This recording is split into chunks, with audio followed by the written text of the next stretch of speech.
Hello everyone, and welcome again. I'm Rob Heel, and this week, we're at Upper Oxbow Adventures on the world-renowned Miramichi River in New Brunswick.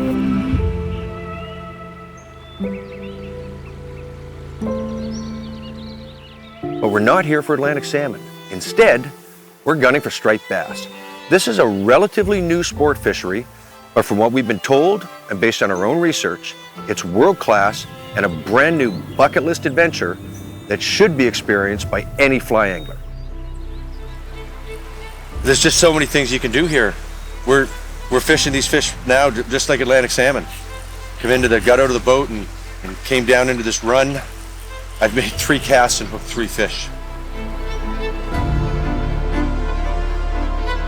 They wanted something a little more substantial, so we put on this Garside gurgler, which doesn't really look like a bait fish, but it's a big enough silhouette in the water, and the fish have been going crazy for it.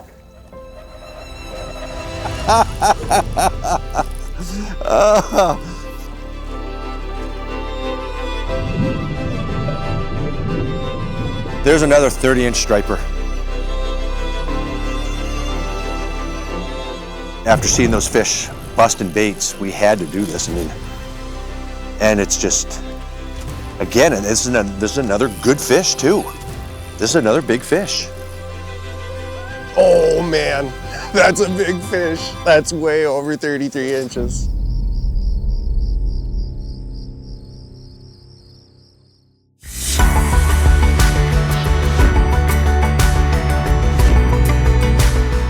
Ooh, that's a nice sized fish. What?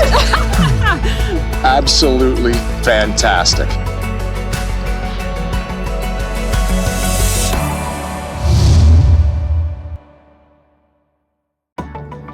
The new fly fisher is supported by Tourism New Brunswick,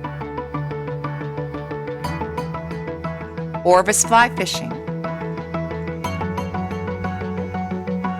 Scientific Anglers, Trout Unlimited, WeatherTech Canada.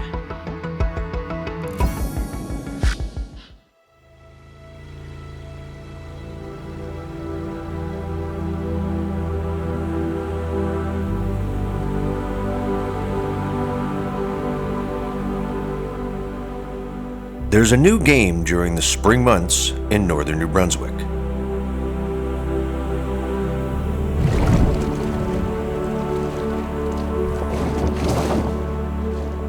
Once known mainly for its Celt or black salmon season, the rivers around the Bay of Chaleur and the northeastern shore near Newcastle and Miramichi fill up with striped bass.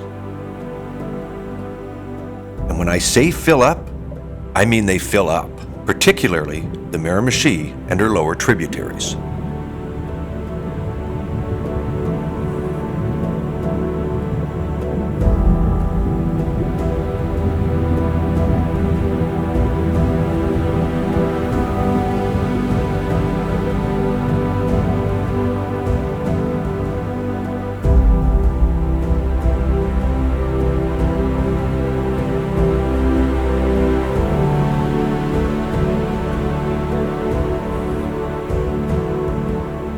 Opportunities to do a special fishing trip like this with your father don't come along every day. Although Dad and I still fish a fair bit together, this was a very unique adventure for both of us.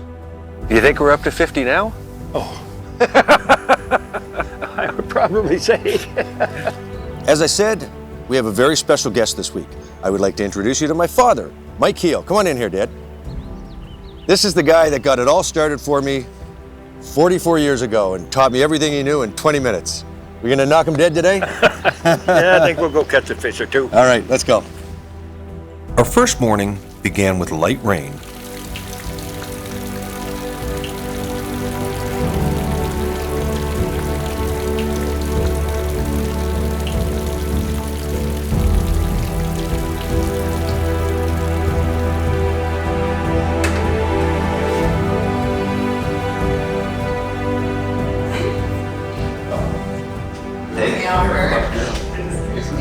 There's fruit over here on the buffet.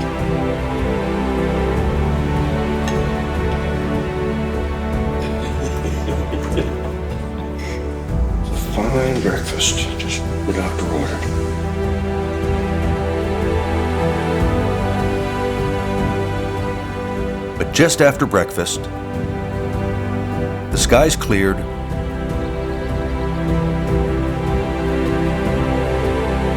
and we drove to the river in sunshine and very little wind. As beautiful as the morning turned out to be, my tough conditions radar was peaking.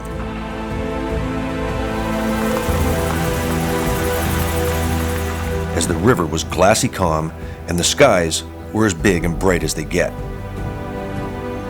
My expectations at this point were low, but we were still enthusiastic to be fishing new water.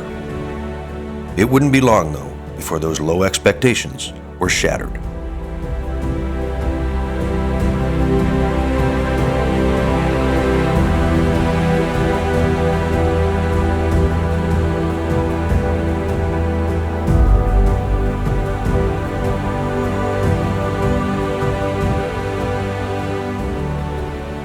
There's a fish.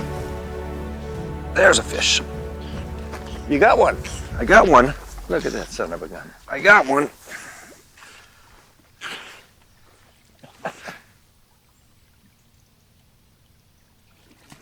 Not a big fish, but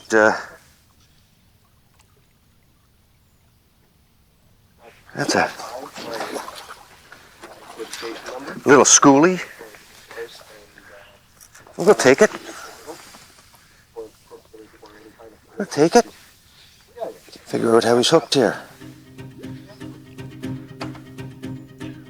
Oh, there it is. Oh, you got it. I typically cringe when I hook a fish right off the hop, as more often than not, as I'm sure many of you would agree, it's often the kiss of death. This, however, was more of a harbinger of what was to come over the next 3 days.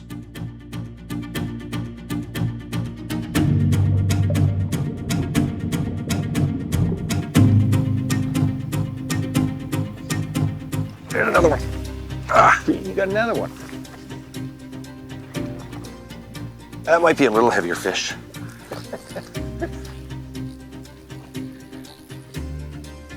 Yeah, I know what kind of fly you gave me.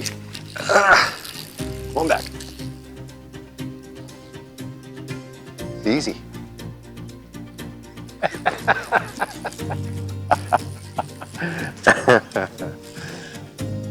About the same size, a little bigger. They're getting, that's an improvement. That's an improvement. Come here now.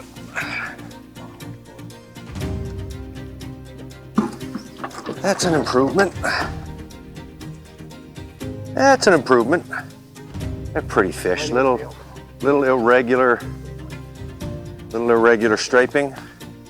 That's about a 18 or 19 inch fish. How deep are you going down? I'm letting it sink pretty good, but I've got an intermediate line, so the whole line is sinking a little bit. Here, switch. Hey, Switch with me. no, you're doing okay. Well, I know I'm doing okay. Bob has explained to us that this is about as high as the tide gets, so we're kind of waiting for it to drop out, and that's going to pull the bait fish out from the area above us. So I'm fishing a full intermediate sinking line, and I'm just giving it 10 or 12 seconds to get down, and then starting my retrieve. We've already got a couple of fish right off the bat. I've made, oh, there's another one. There's one. So they're here. They're definitely here. And that seems to be the ticket, just letting it get down and ripping it back just like I'd fish almost any kind of streamer, really. Again, about the same size. They're not huge fish yet, but we're getting them. And they take hard. They're vicious eaters. Pretty fish. Go back. So Dad, try and get to the point where you're fishing your rod tip right in the water. Yeah. You'll miss far fewer fish because your rod tip is very direct to the fly.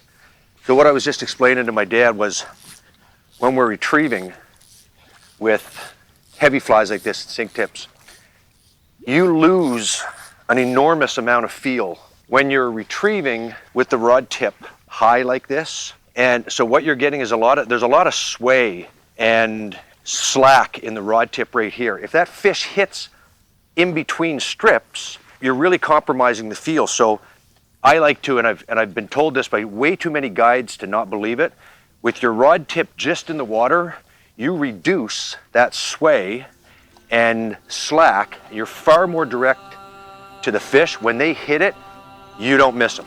I knew it was only a matter of time before Dad hit his stride. And before long, we were pretty much going fish for fish. Not bad for 81 years young. Oh, there's one. Ah, there you go, Dad.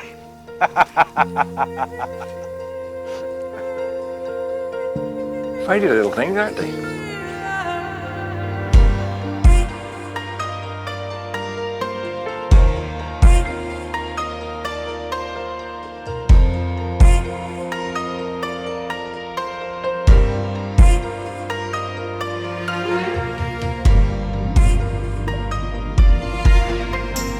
For the rest of the morning, the fishing remained steady, and we all got our share.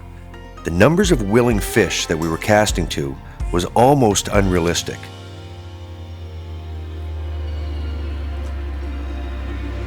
Oh, Dad's into a fish. That's a little bigger than the other one. That's a little better, yeah. Yeah.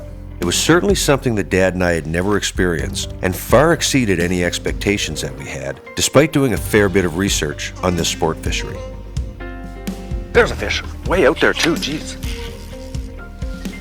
This is just constant. It would go maybe 10 minutes without a fish. And then they just seem to turn on again. Great sport. Great sport.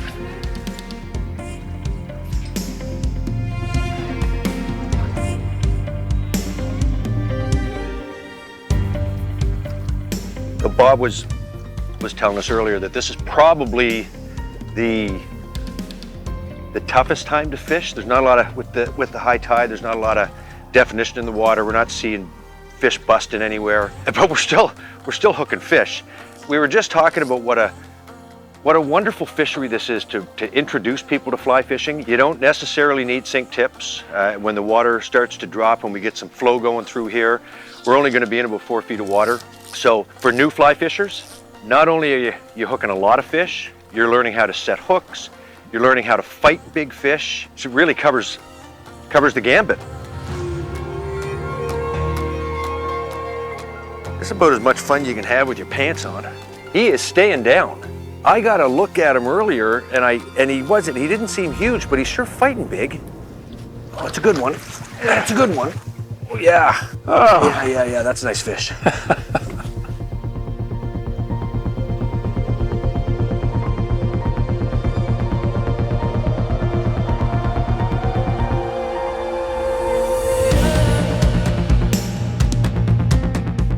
We talked to Bobby and asked him to give us his take on the Miramichi striped bass fishery. What he had to say may surprise many of you, but having experienced it at its best, we're certain that you can take his word for it. It's a world-class fishery, that's for sure.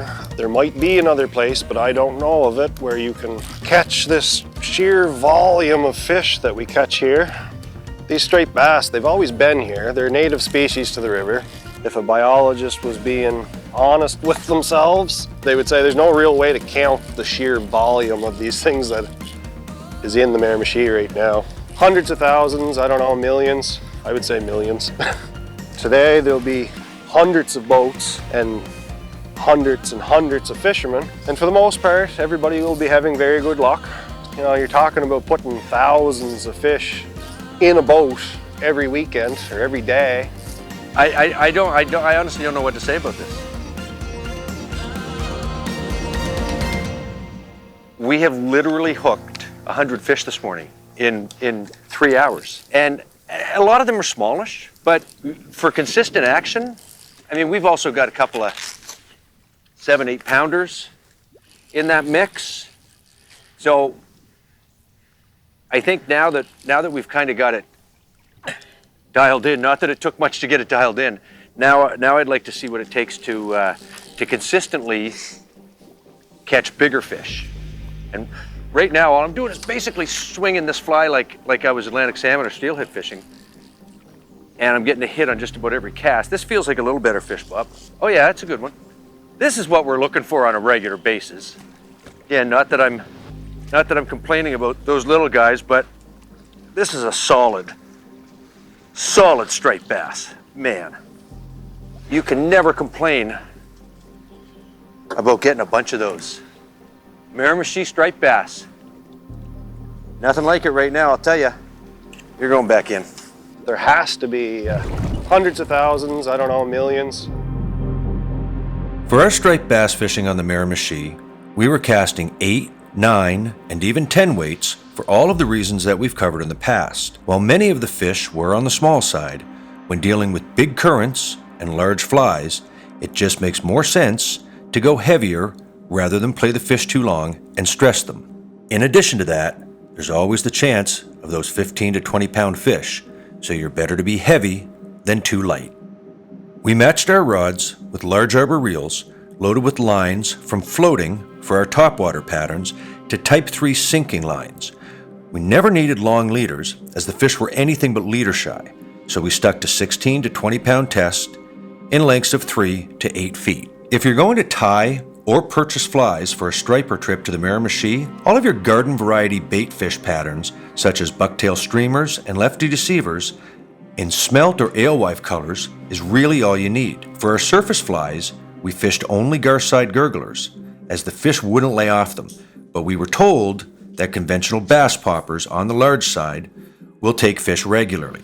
Keep this in mind when you're going to the Miramichi, whether you're fishing striped bass or Atlantic salmon. The majority of the water is single barbless hooks, so don't bring any double hook flies or hooks with trailers to New Brunswick.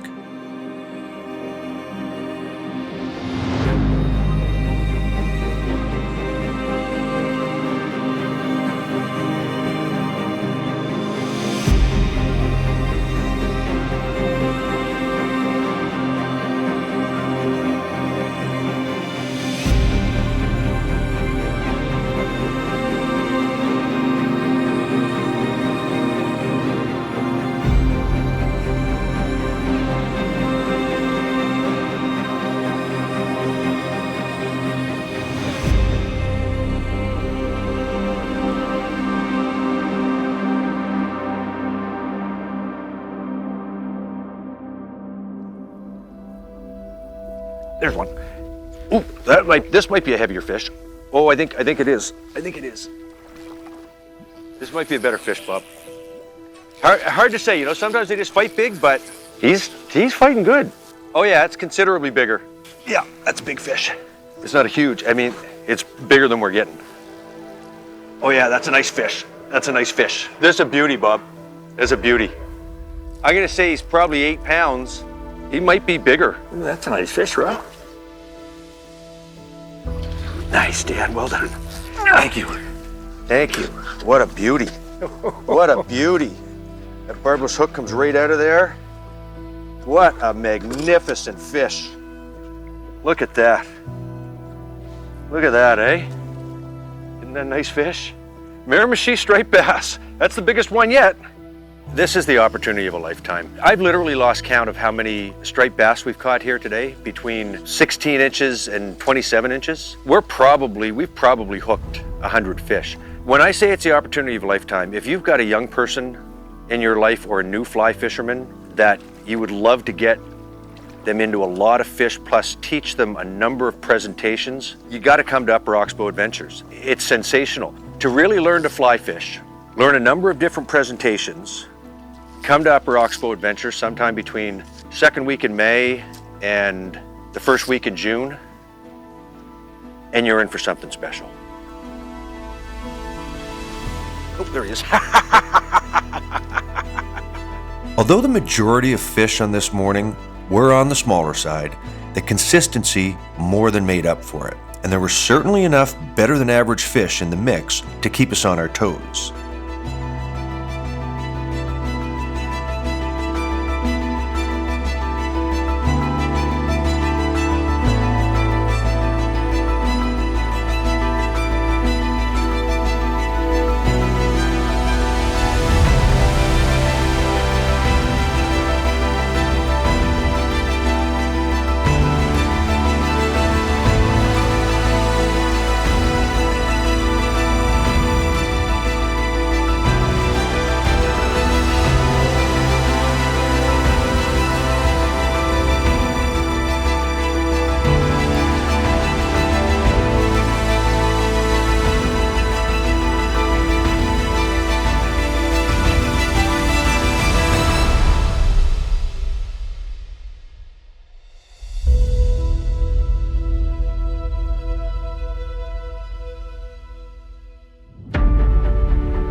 Upper Oxbow Adventure is a modern, well-appointed drive-to facility that has everything a sportsman requires.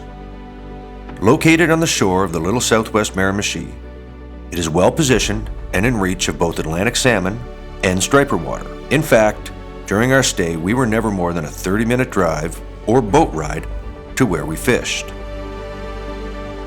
With 2 main guest houses, along with traditional log cabins, Upper Oxbow can accommodate small parties, families, or larger groups.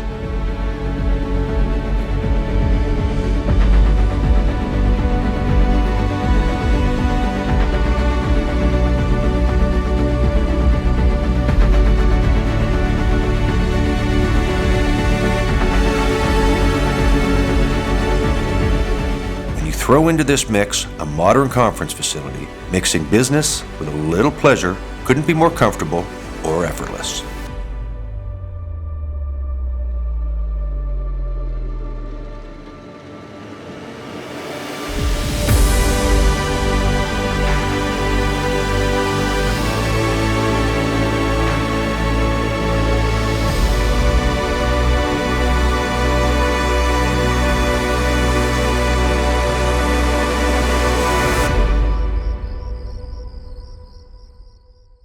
On our second day, the weather took a turn for the worse and gave us high winds and a pretty good chance of rain.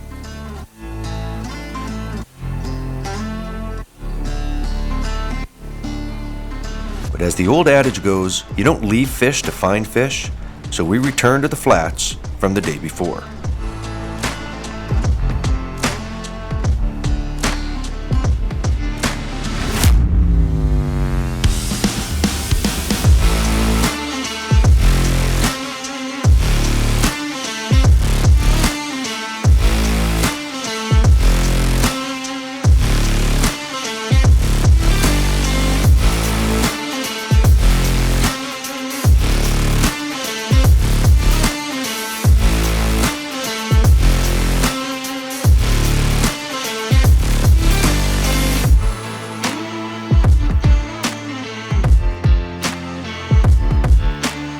As you can see, it's sort of a 180-degree turn from the weather we experienced yesterday with the high sun. And oddly enough, I'm not a big fan of fishing in high sun, but you can't argue with the success we had yesterday. Today, the temperature has dropped. A fairly cool front came in overnight. Not crazy dramatic, but enough that at this point, it seems like we're having to work for the fish. So I'm starting out today, just based on my own experiences, I'm starting out today with a 30-foot sinking line, and I'm getting the fly quickly to the bottom. And today we may have to fool around with the retrieve, the depth, and the flies to really key in on these stripers, which yesterday were so cooperative. Today they're being a little unfriendly. We'll see how it goes.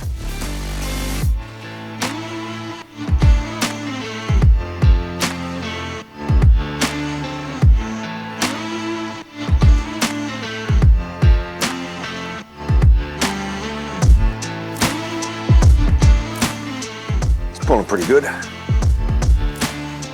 Oh, that's a better fish. Better than a poke in the eye with a sharp stick. They're a pretty fish.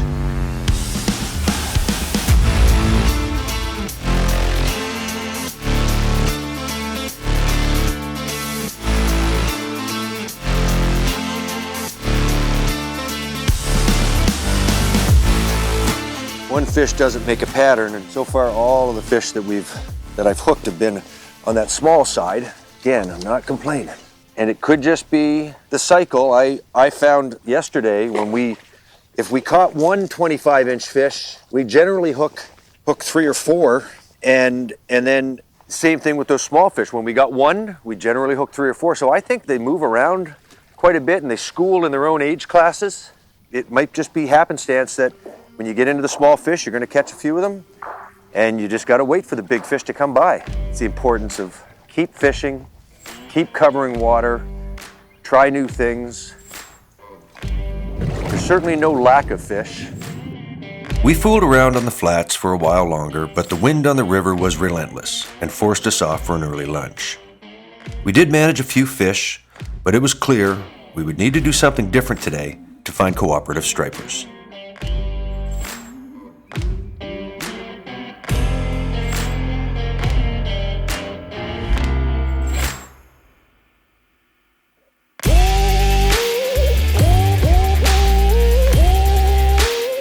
On the afternoon of our second day, Dad was a little on the tired side, so he stayed back at the camp for some much-needed rest, while Bobby and I headed upriver.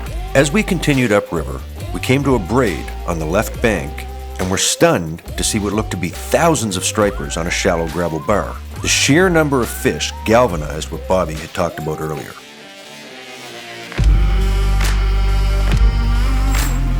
The challenge now was how to fish to them. I wouldn't dare cast a fly into the school on the gravel bar because the odds of me foul hooking one was simply too high. But my sense was there may be a few stragglers in the deep run below. So I headed down there to try something different.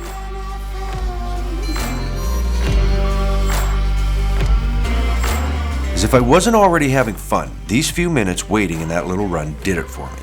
I think it was at this moment that I gained a greater appreciation for these wonderful fish. They are as close to perfect as a sporting fish gets, and it was almost like the Miramichi was going out of her way to show me all of her wonderful fishing dimensions. There's just so many things you can do here. We're fishing these fish now just like Atlantic salmon. Got out of the boat and came down into this run. I've made 3 casts and hooked 3 fish. When this fish took, it took in a school of another bunch of fish and they all scattered. We probably went right back in there. They don't seem to be overly afraid of us. It's like they can't help themselves. Anything that looks baity, they can't help themselves.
The Miramichi really did show us a time. In fact, the fishing was so good that everybody got in on the action, including our camera guy, Ryan. Oh, nice fish. Nice fish. Ryan's got a hot fish here. It could be a big one too. That's a pretty good sized fish. 10 pounds at least.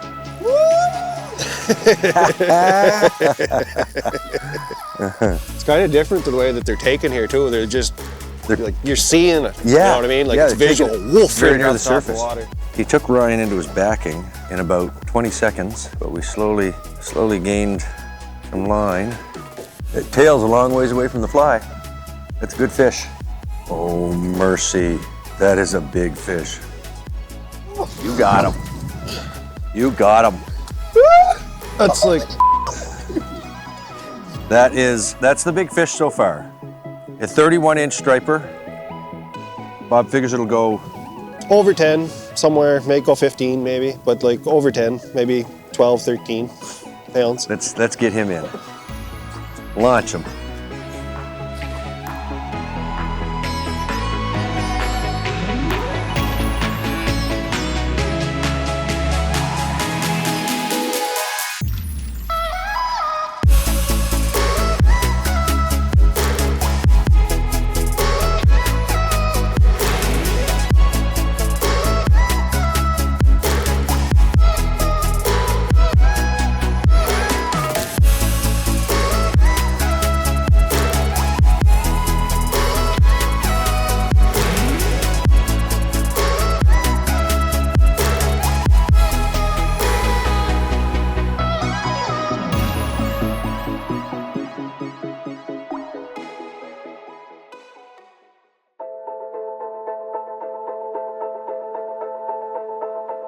Upper Oxbow Adventures was turning out to be pretty special. Now, I'm not naive, at least when it comes to fishing, and I've been doing this long enough to know that this kind of thing doesn't happen every day. But when it does, my advice is appreciate it and lock it into your memory, because they're often once-in-a-lifetime opportunities. I sincerely believe that we here at Upper Oxbow Outdoor Adventures have everything to offer. We have been here since 1823, the river behind me. This has been my home. We have built the property from a few old, very, very rustic cabins to we've got some really nice lodges these days. We've got all the amenities and creatures that you would find at home. When it comes to striped bass, we've got a product that is unparalleled by anyone, anywhere. I really think we're well positioned to welcome striped bass fishers to the Miramichi River. So here at the Oxbow, we offer a lot of different things when it comes to fishing. It's fishing for Atlantic salmon, striped bass, trout. We also have full exclusive packages here where you can come, you can get your guide, they'll have their boat and motor, they have access to the river, they know where they're going, and we couple that along with accommodations and meals. So we have a variety of accommodations here at the Oxbow. We have some rustic cabins. They have been refurbished 2 or 3 times. We also have some new lodges that we've built. The rooms are all en suite. You have your own room. Most of them are equipped with either a double bed and a single or a queen bed and a single. Of course, like I said, you've got your own bathroom, your own shower. There's some common areas where you can sit when you're not on the river fishing. You can watch TV. One of the lodges has a pool table in it, and we've got a great deck. We've got a hot tub. When you get tired of playing fish, you can always relax and ease those sore muscles in the hot tub.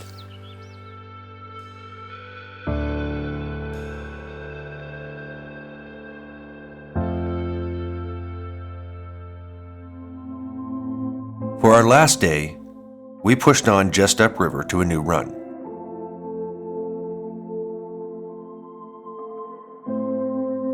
And it didn't take long before we found another massive school of fish holding in deeper water. Total fishing insanity again. Now I'm really leaning on this fish and putting a lot of side pressure on it. The more line that's in the water, the more pressure they feel, and they might just, that can often inure them to turn. And again,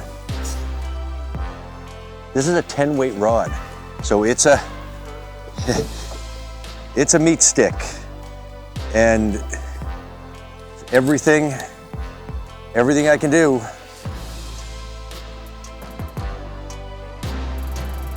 You're just like Captain Billy Tyne. You always find the fish.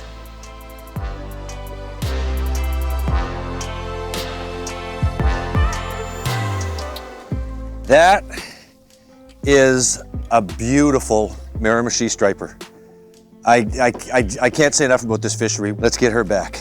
So we've been moving around looking for fish, dealing with wind. It's been a heck of a day, and now we've kind of relocated them.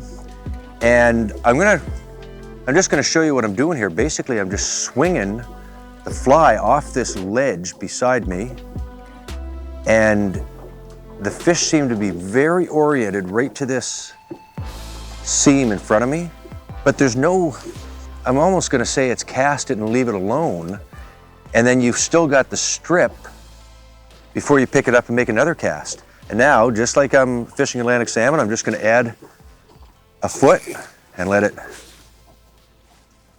sink in there again. Get rid of my loop, get it to the line, and hang on. There's a hit, there's a hit. Come on back, come on, there he is. Oh my.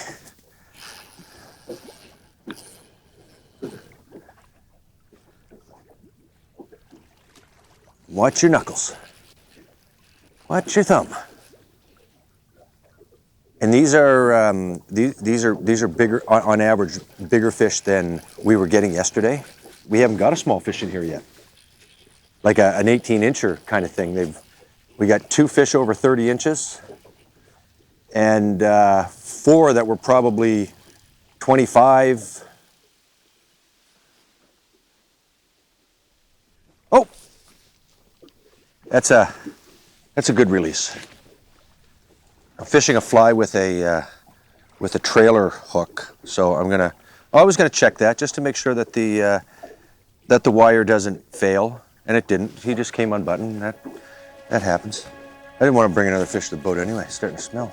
It was only natural at this point, having taken so many fish with subsurface flies, to switch to something on or near the surface.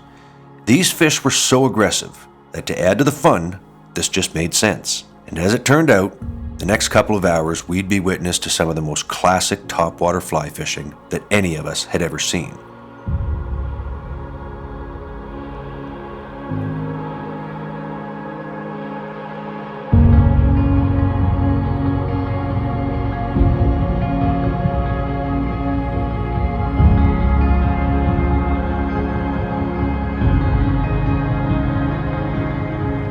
The timing here was impeccable.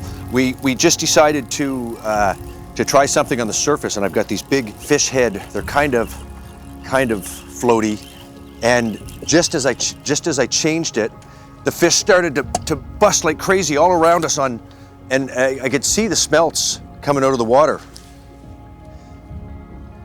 and he just clobbered that. Oh my gosh! Oh my goodness! My goodness! My goodness! I am prime time, head over heels in love with striped bass. So cool. So not satisfied with just under the surface, we pushed to larger, aggressive popper-style baits. The results were pretty much the same. As I mentioned earlier, it was as if these fish couldn't help themselves.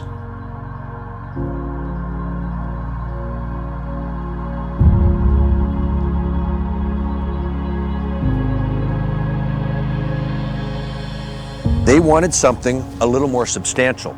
So we put on this Garside gurgler, which doesn't really look like a bait fish, but it's a big enough silhouette in the water, and the fish have been going crazy for it.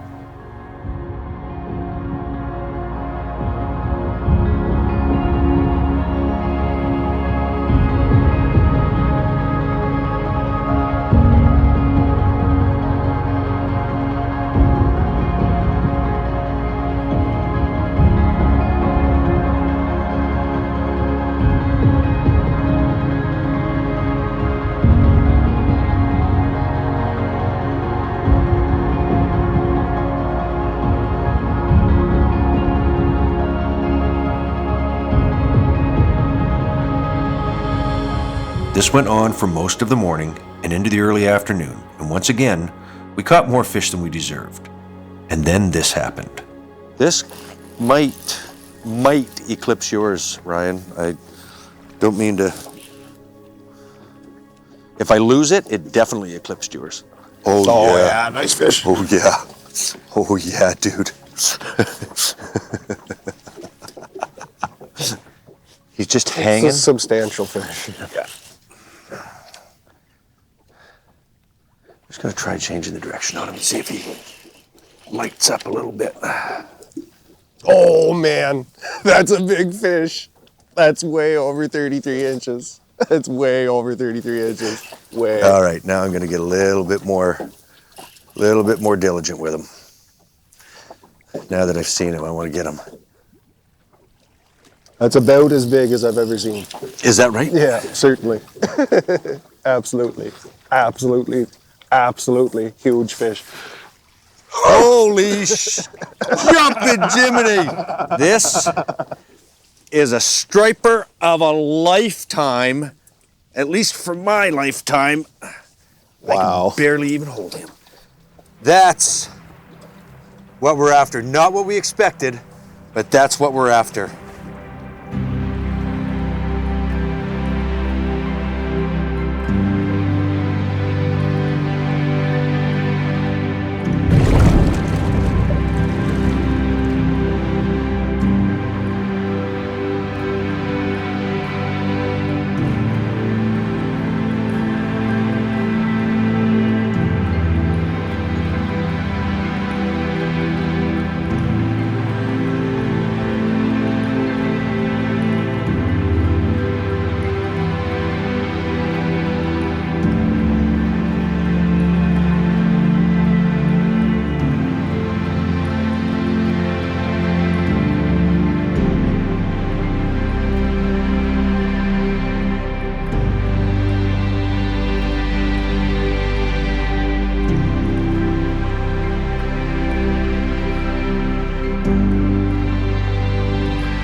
It would be hard to end a show on a higher note than this, and we hoped you enjoyed watching this episode as much as we did making it.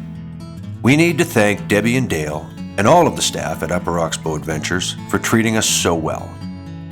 Bobby Norton for keeping us into the fish, and New Brunswick Tourism for having us. I'd also like to thank my biggest supporter, my father, Mike Heel, for joining us on this trip and for putting up with me all these years. You're the best, Dad.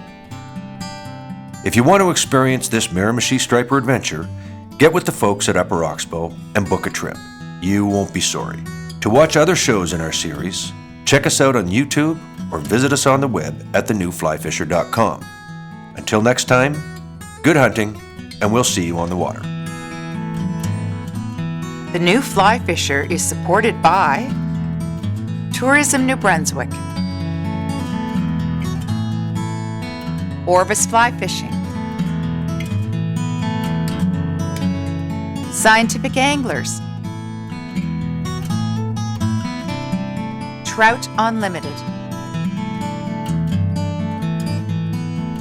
WeatherTech Canada,